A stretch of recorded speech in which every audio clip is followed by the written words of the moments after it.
Hi everyone, welcome back to Eagle Forum's Capitol Hill Update. My name is Tabitha Walter and I'm the Political Director of Eagle Forum. And I'm Kirsten Hassler, our Executive Director.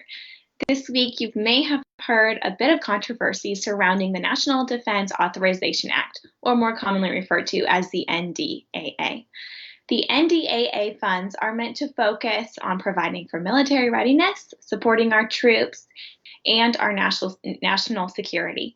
And this past July, the House passed a radically liberal version of the bill that included funding for climate change prevention, blocking President Trump's border wall from being funded, attempting to make the military more woke by renaming military bases not deemed politically correct, establishing sexual orientation and gender identity guidelines through the creation of a chief diversity officer, and then also student loan forgiveness. The Senate then passed their own version of the defense bill, and until this past week, the bill sat in conference, where both chambers fought it out to create a bill both houses could pass.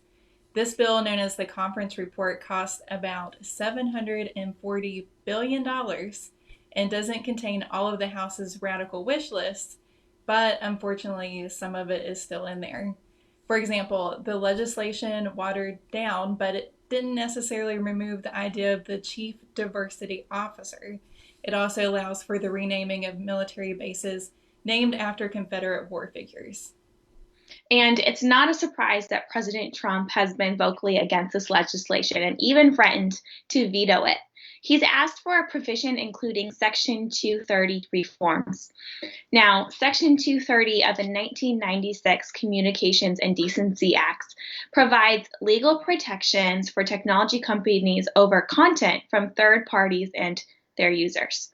As many conservatives have pointed out, Section 230 is being used by big tech. And when I say big tech, I mean companies like Twitter, Facebook, and Google, to censor conservative and politically incorrect viewpoints and then shape our elections. That's right. Conservatives in the House and Senate have been very vocal about this. This past October, the Senate Commerce Committee held a hearing on the industry's liability protections with big tech giants Google, Facebook, and Twitter.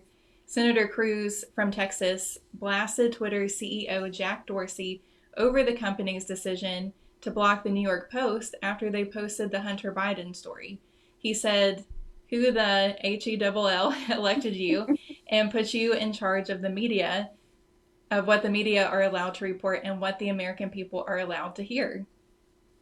And President Trump is right when he said that this is a national security issue. He tweeted, quote, "Section 230, which is a liability shielding gift from the U.S. to big tech, the only companies in America that have it, is a serious threat to our national security and election integrity. Our country can never be safe and secure if we allow it to stand," end quote.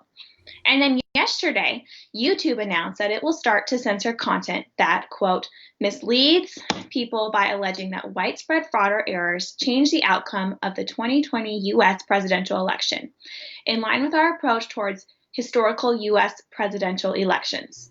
For example, we will remove videos claiming that a presidential candidate won the election due to a widespread software glitch or counting errors," end quote.